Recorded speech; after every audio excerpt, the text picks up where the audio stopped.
Hi guys, it's Sparrow, and this is another audio experience, so you can just go ahead and do a chore, some homework, whatever, just to listen. But today I wanted to talk about what is a C cubed. I know it says C3 on my blog and my Instagram and everything, and even here, and I keep saying C3 sometimes because I kind of just read it, but it's technically supposed to be a C cubed. And I'm going to explain why I am C cubed by Sparrow.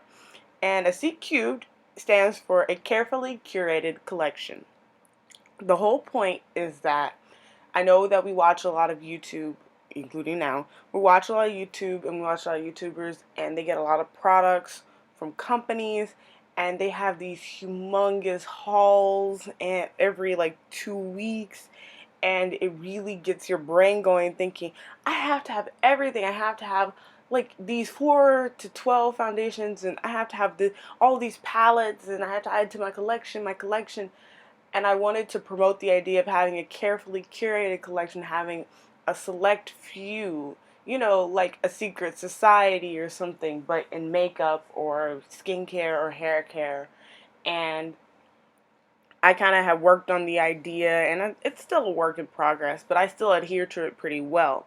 So a C cubed is just you owning a select few, and I made up some rules to help you kind of work with it. And the 5 rules are: 1, it's about quality, not quantity. 2, money is no object if you're going to use it. 3, dupes are for dopes. 4, the stash. And 5, try it, don't buy it yet. I swear these are super simple. They're straight to the point. And I've done each and every one of these rules. I follow each and every one of these rules. So at no point assume that I'm just talking out of my ass, okay? The first rule is about quality, not quantity. Let's talk about foundation. Foundation is one thing that everybody has, and everyone's always looking for the best of the best. Like, think of it like a solitaire, like you're trying to create a collection of holy grail items. Here's the thing. You could have 3 foundations, right? Each of these foundations should have a different quality in order to qualify being in your C3 versus having a quantity of foundations, which you have 3 foundations that all do the same thing, but you swear they're different. I could have one foundation that costs $42 and it fulfills all of my needs, or I could have 3 foundations that are like $12 each, and they each fulfill a different need at a different time. I know that during different seasons our skin's different. So in the summer, I might not want to be wearing a thick cream foundation. But in the winter, a thick cream foundation would be a great idea if I lived in a standard climate. I live in Los Angeles, where my cream foundation, it doesn't matter when I use it, I'm going to sweat a little bit of it off anyway. And that's what I'm saying. That you could be like Jackie Anna, who collects foundations, she said it. And she has all these different foundations from these different brands. Or you can kind of do it like Nikki Tutorials, where you swear to God you'll lose your shit if she uses the same Makeup Forever foundation sticks again. No shade to either of them. I'm just pointing out examples besides myself. But you really should stash a quantity if you have a bunch of foundations that do the exact same thing over and over again. Rule 2. Money is no object if you're going to use it. Again, we're going to cycle back to that foundation. My foundation is $42. I could have bought a couple of drugstore foundations which are like $10, and then I've only spent $20 on foundation. Or I could buy one really nice foundation that does everything, or 2 that, maybe the color's off, so I needed 2 so I can mix them together to make the perfect color. If you're going to spend the money on quality shit. Don't spend the money because it's expensive. I have a friend who buys expensive makeup like, oh, well, high-end's best anyway. And I kind of stare at her like, not exactly. There is some shitty high-end foundations where you're spending $50 on a foundation and it's legitimately shit. Or you could spend $20 on a foundation that is like the best of the best. Foundation is a intensely personal makeup item, And it's one of those ones that if it's good, you should splurge. If it's terrible, save your money.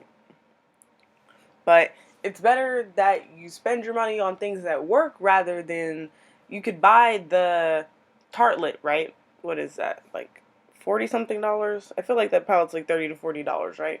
You can spend all your money on a tartlet one, or you can spend the exact same amount on singles. And which would you use more? A palette that has the shades that are too light, too cool, and they react with your primer weird that it makes your eye look cakey, which is strange as hell. Or buying singles, you get about the same amount of shades, but you bought all shades that work with your skin tone. That's what I mean when I'm saying if money is no object, if you're going to use it, you can spend the same amount on anything and just vary it to would you rather spend that money on something that kind of works or definitely works? Like the Kat Von D shade light for African American girl. What the fuck am I going to do with a pure white shade? Exactly. On to rule 3. Dupes are for dopes. Now, I'm not trying to insult the person with... See, the thing is, I'm reading the blog post I wrote, and it's talking about cashmere, and thank God the world's over lime crime cashmere now. But I'm not going to insult the person who has 40 Lolita dupes. You know, like, I'm not trying to insult you. I'm just saying, when you have a lot of the same color, the exact same color, consider that all the money that you're wasting, because now you have to consciously cycle through each and every one. I have 3 red lipsticks. I can't even cycle through those half the time. I have similar mauvey colors, but I have a warm toned one, and then I have a cool toned one, and then I have a lighter one. Even then, I even give myself some side eye, like, do I really need all of these? Like, for real. But I remember that, you know, some of them are darker, and the darker ones go with more bold looks, while the lighter one goes with the fresh day face, and I've convinced myself I need them. I'm still working on that myself. But it's, keep what actually works for you. I have Kat Von D Lolita, I have Jeffree Star Androgyny, and I have ColourPop Stingray. Well, I like ColourPop Stingray, and I like Lolita because Lolita is lighter than Stingray, and Stingray is darker than Androgyny, and Stingray is warmer than Androgyny, and Lolita is definitely warmer than Androgyny. It would make sense to distash Androgyny. They're all similar colors, but one of them stands out as not the one for me. Save your money. Save your money if you feel like buying that same color but in another formula. Like, I won't waste my money on Dose of Colors because I don't like their formula. I really don't want to waste money at ABH or Anastasia Beverly Hills because I don't want to waste my money on something I don't like about it, especially if it's a color I already have. Moving on to rule 4, the stash. I don't have to practice this rule anymore because of the fact that I am very clearly at a point with my collection where everything that I have I use. At this point, I'm having a hard time trying to vary it up because I kind of get to use the same things day in and day out, which is fine. But the secret is that you just gotta get rid of stuff you're not using. I know that on our makeup rehab on Reddit, which I will link in the description, they are very, very on you about use it, pan that palette, pan that single, use it up. But if you're not going to, and I know I'm a person who, I know better, I know I can't force myself to use stuff I don't like. I can barely force myself to eat things I don't like. If you cannot, and you know you cannot, just get rid of it. Before you throw it in the trash, try our makeup exchange on Reddit. Again, link in the description. It's all about getting rid of stuff you don't need. And you can sell it or you can swap. I don't really give a fuck what you do. There's also Swapadoo. I'll link my Swapadoo in the description where I list stuff that I don't use and it needs to go. So I'm saying, bye. Not good riddance, but good luck at your next home. Because what's the point of keeping stuff that doesn't fucking match? What's the point of keeping stuff that doesn't go with your face, It makes sense to just let it go. And I'm not going to sing the fucking song. I don't even like Frozen. And the final rule is Rule 5. Try it, don't buy it yet. Here's where I'm going to tell you to abuse the Sephora sample system. I got it through the first time, didn't I? The Sephora sample system is perfectly fine. It is great. It works perfectly. You get 3 samples for every time you visit a Sephora. You got a couple of Sephoras in your area, you're going out with a friend who loves makeup, girl, hit up all them Sephoras. Go home with bags of samples. See, anything that can be squeezed out of a tube or scooped out of a pot sanitarily can be sampled. Things I like to sample, skincare. Girl, this skin was not beautiful like a year ago, around this time. My skin was shit. I don't know if I deleted all the posts, but see my Bosha fucking challenge. That shit was shit. My skin was shit. I have gotten myself to a point where my skin is way better, way prettier, and it's because I used that system. Instead of going and buying the first thing off the shelf, buying whatever was reviewed, or just buying things that I didn't need, I took my time and I went ahead and got samples.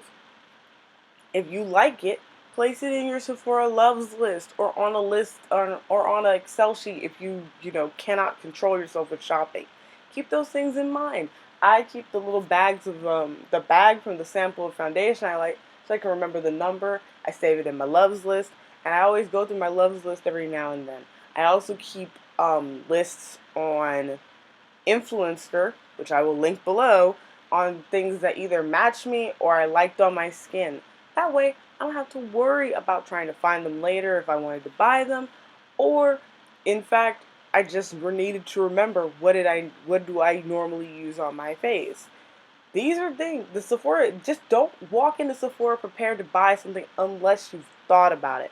It's like how they say with tattoos, you want a tattoo, take your tattoo design, hide it in a book, and don't look at it for like a year. In a year, check that out. Do you still want that tattooed on you? I'm doing that right now. It doesn't fucking matter actually. The point is to keep it out of sight, out of mind. I don't check the Sephora app every day. I don't check my loves list every day. But I know that certain things in it I want. I know I still want Bite Molasses, the Amuse Bouche lipstick in molasses.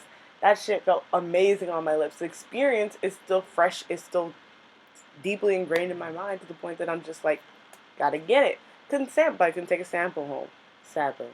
But I did take a sample home of foundations. I know what color I am in the Makeup Forever, and I didn't mind it on my skin.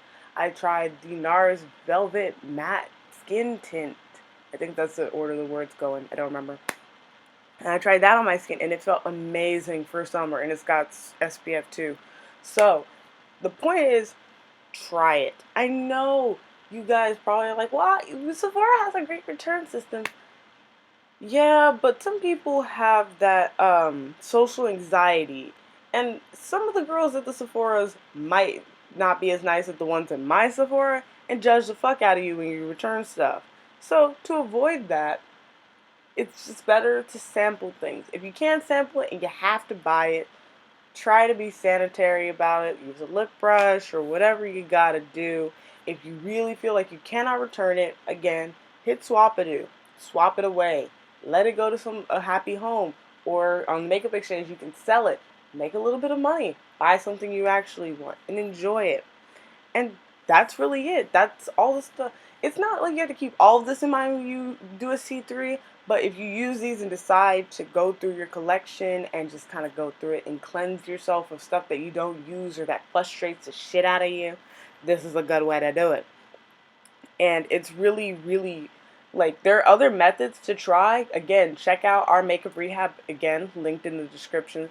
It's really, really good for shit like this. The KonMari method says, remove stuff from your life that doesn't inspire you, and that always works too. I think I did that with clothes recently, and my mom was pissed as shit when my closet was halved because I realized how much of the shit in my closet I actually wear compared to how much shit is actually in my closet. These are great things to do for yourself, and I really hope that it works and you can feel like lighter and can breathe. Or maybe I just made you throw away half of your makeup for no reason. either way, I hope you enjoyed this video and I hope you enjoyed the information I gave you. Leave a comment, or check out my hashtag a C3 means on Instagram. I did it for a couple months last year, just coming up with like stuff off the top of my brain. I wanted to do it again this year, but I don't know if I can come up with stuff for every day, and I might make it a weekly thing in May. But anyway, guys, I will see you on Friday. Bye.